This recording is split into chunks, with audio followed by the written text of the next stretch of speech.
Hello and welcome to my channel. My name is Cindy and today we'll be talking about why I quit my masters. So because my channel is quite new, I'm pretty sure most of you probably don't know unless you know me in real life, but I did a PGCE 2 years back and I completed my NQT last year. So that meant that this year, well not 2020 but 2019, I thought, you know what, I want to go and do something. So I want to do my masters thinking that I want to continue my learning. And bear in mind that when I was going into my masters, I was still working full-time, and alongside with working full-time I was still tutoring classical guitar and maths. So I had three things going on at the same time, and also I decided to load myself with a master. So at the time, obviously I decided to go in as a part-time student and it did go quite well. However, when they enrolled me, they accidentally enrolled me as a full-time student. So me not knowing what to do, actually me not knowing anything, I continued going there, and it was basically 1 week you'll go 2 lessons, you'll go in twice.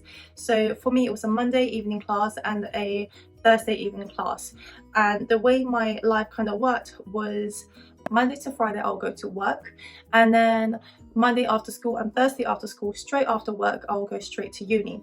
The journey itself is an hour and a half to get there and an hour and a half to get back. So that's 3 hours excluding my work journey. And on top of that, there was lots of essays to be written. So that wasn't actually that bad. When my mind was in it, it was actually fine, because I attended a whole term when I decided to ask my lecturer, like, is this a full-time course or am I on a part-time course? And he had a look at my timetable and he said, no, you're on a full-time course.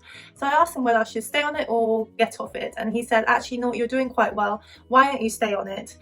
You're already third way through. So I thought, perfect, I'm third way through, I'd rather get it done in a year anyway. So I stayed on.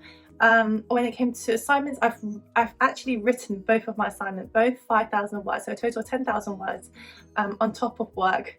And it was the submitting part was when I had an issue. So it wasn't an issue with the school, it was I've lost interest. I think it got to a point where it was too much for me and I didn't know exactly what to do.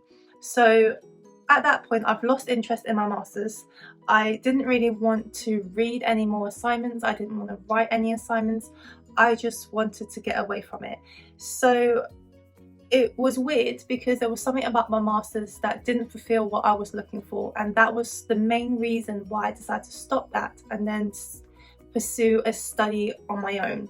And this study at the moment that I'm doing every single day is more of a hobby, but it's a study that does kind of promote that kind of problem solving.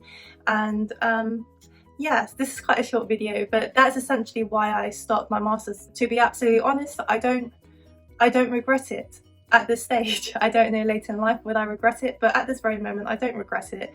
It was fun while it lasted, but I've decided that instead of paying 10,000 a year trying to do something that I thought it was and it wasn't, I might as well self-study, do it myself, learn the things that I want to learn, and see how it goes through there. So my take on it is, if you're not 100% on your masters, or if you're looking for something like actual learning, masters might not be the thing for you, unless it's something that you need for your job. However, a master's at the time, even now, is not a requirement for my job. So for me, there wasn't really a real motivation of needing that master's. It was more for fulfilling what I was missing. And for me, what I was missing was problem solving and learning, and that wasn't fulfilling that. So that's the real reason why I quit my master's at UCL. And that's it. So I hope that was somewhat enjoyable, and I'll see you next time. Lots of love.